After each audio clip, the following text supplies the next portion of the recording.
The weapon I'm currently holding actually does 1922 damage, and it can one-shot almost every enemy in the game, and in this video I'm going to show you the exact process to making this super weapon.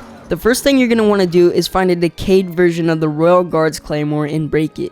If you already have found one and broke it, then you could just skip this step, but I wouldn't skip it unless you're 100% sure that you've already done this, because it only takes a few minutes for this step and it's better to be safe than sorry. Now the only place that I know of that you could get the decayed Royal Guard's Claymore is at Hyrule Castle. It's at the Sanctum right here on the map. Once you get the Claymore, break it instantly. The reason that we do this is so the pristine version of the Royal Guard's Claymore will spawn in the depths. If we didn't do this, then there's a 0% chance of it spawning. Now we need to actually find the pristine version. Like I mentioned before, these weapons only spawn in the depths, but the catch is they only spawn with the shadow soldiers, which can make this process a lot more difficult. Now how these shadow soldiers work is when you get close to one, a random weapon will be generated in their hands, which is always in pristine condition, but the hard part is getting the weapon we want, which is the pristine Royal Guard's Claymore. Technically, the Claymore can spawn at any shadow soldier, but there's a location that seems to make it easier to get, which is the Quorum Light Route. Once you're at the Light Route, mark this location on your map. Now before you even think about walking over to the marked location, make sure you save your game so that if you don't get the Claymore, you can reload your game before the weapon has been randomly generated. Once the game has been saved, walk over to the Shadow Soldier and see if you got the right weapon. If you did get the right weapon, save your game right before you pick it up.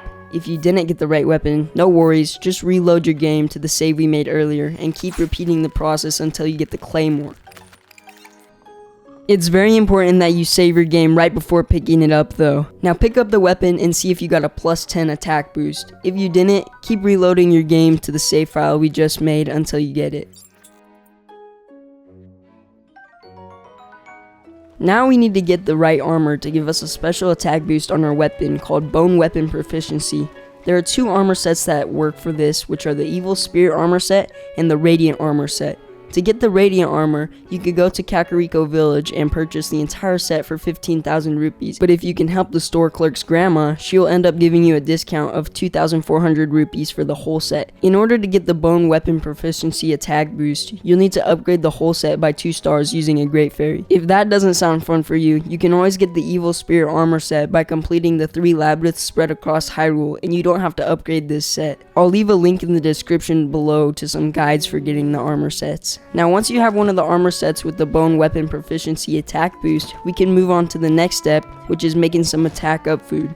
The recipe that we'll be using is just a simple 5 mighty bananas. This will give you attack up times 3 for a little over 4 minutes, which is perfect for what we need. If you want a longer attack boost, cook 4 mighty bananas and a dragon horn. This will give you 30 minutes, just don't eat it yet. We're almost done creating our weapon, there's just a few more things we need to do. We need to get a Molduga jaw or a Gibdo bone to fuse to our weapon. The Molduga jaw is better for killing Lynels, and the Gibdo bone is better for throwing your weapon. I would recommend going with the Molduga jaw though. Here are the locations for the Moldugas.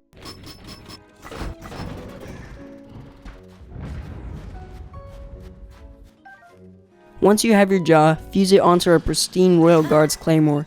Now that it's fused together, you should have a total attack damage of 81 so far. If you don't, you may have forgotten to get the plus 10 attack boost that I mentioned earlier. Equip your weapon now and keep hitting it on the floor until you get the low durability message. At this point, your weapon will now have a times 2 attack bonus, making it do 162 damage. If you carefully hit your weapon on the floor 2 more times, you'll get another hidden times 2 attack boost, making our attack damage do 324 damage. Now all you have to do is equip one of the armor sets that we got and eat the mighty bananas that we cooked earlier, and you will get even more hidden attack boost, which will bring your weapon's total attack damage up to 874. This is the ultimate weapon for killing Lynels, because if you mount their back, your weapon doesn't lose any durability. Just be careful not to accidentally hit something while you're not mounted on a Lynel, because after one hit, your weapon will break. Now there's one more attack boost that you get when you throw your weapon, which will make your attack do times 2 more damage, making our super weapon do a total of 1,748 damage. If you chose to build it with the Gibdo bone, then the total attack damage for you is 1,922. It's honestly crazy how much damage this thing can actually do. Here's what it looks like when you use this thing at the Coliseum.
Thank you all so much for watching. I'll see you guys in the next one.